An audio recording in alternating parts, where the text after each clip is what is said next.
ನಮ್ಮ ಮೈಸೂರಿನ ದಾಸಪ್ಪ ಸರ್ಕಲ್ ಅಲ್ಲಿರೋ ಗೋಡೆ ಕತೆ ನಿಮಗ್ ಗೊತ್ತಾ? ಹಾಯ್ ಹಲೋ ನಮಸ್ಕಾರ ಮೈಸೂರು. ಎಲ್ಲರಿಗೂ ಕನ್ನಡ ರಾಜ್ಯೋತ್ಸವದ ಶುಭಾಶಯಗಳು. 80% ಆಫ್ ಮೈಸೂರಿಯನ್ಸ್ಗೆ ಈ ಗೋಡೆ ಬಗ್ಗೆ ಗೊತ್ತಿರಲ್ಲ. ಇದ್ರ ಹೆಸರು ವಾಲ್ ಆಫ್ ಕೈಂಡ್ನೆಸ್ ಅಂತ. ಈ ಗೋಡೆ ಬಗ್ಗೆ ನಮಗ್ ಗೊತ್ತು, ತುಂಬಾ ದಿವಸದಿಂದ ಯೂಸ್ ಮಾಡ್ತಿದೀವಿ ಅನ್ನೋರು ಕಮೆಂಟ್ ಮಾಡೋದ್ ಮರಿಬೇಡಿ.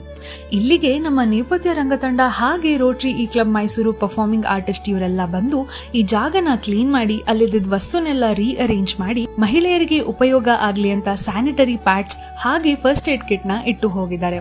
ಈ ಗೋಡೆ ಬಗ್ಗೆ ಹೇಳೋದಾದ್ರೆ, ನೀವ್ ಯೂಸ್ ಮಾಡದಿರೋ ವಸ್ತುಗಳು ಇನ್ನೂ ಒಳ್ಳೆ ಕಂಡೀಷನ್ ಅಲ್ಲಿ ಇದೆ, ಅದನ್ನ ಏನ್ ಮಾಡೋದು ಅಂತ ಯೋಚನೆ ಮಾಡ್ತಿದ್ರೆ ಆ ವಸ್ತುನೆಲ್ಲ ಇಲ್ಲಿ ತಂದಿಟ್ರೆ ಯಾರಿಗೆ ಉಪಯೋಗ ಆಗುತ್ತೋ ಅವ್ರು ಬಂದು ತಗೊಂಡ್ ಹೋಗ್ತಾರೆ. ಇನ್ನು ಹಳೆ ವಸ್ತುಗಳು, ಯೂಸ್ ಮಾಡದಿರೋ ವಸ್ತುಗಳನ್ನ ಎಸಿಲೇಬೇಕು ಅಂತ ಏನಿಲ್ಲ, ಈ ತರ ಜಾಗದಲ್ಲಿ ತಂದಿಟ್ರೆ ಬೇರೆಯವರು ಉಪಯೋಗಿಸ್ಕೊಂತಾರೆ. ವಿಡಿಯೋ ನೋಡಿ ನೀವೇನೋ ವಿಚಾರ ತಿಳ್ಕೊಂಡ್ರಿ. ನಿಮ್ ಫ್ರೆಂಡ್ಸ್ಗೂ ವಿಷಯ ಗೊತ್ತಾಗ್ಬೇಕು ಅಂದ್ರೆ ಈ ವಿಡಿಯೋನ ಶೇರ್ ಮಾಡಿ. ಹಾಗೆ ಇನ್ನಷ್ಟು ಇನ್ಫಾರ್ಮೇಟಿವ್ ವಿಡಿಯೋಸ್ಗೋಸ್ಕರ ನಮ್ಮ ನೇಪಥ್ಯ ಪೇಜ್ ನ ಫಾಲೋ ಮಾಡೋದ್ ಮರಿಬೇಡಿ. Thank you. ನಮ್ಮ ನಡೆ ಸ್ವಚ್ಛತೆಯ ಕಡೆ.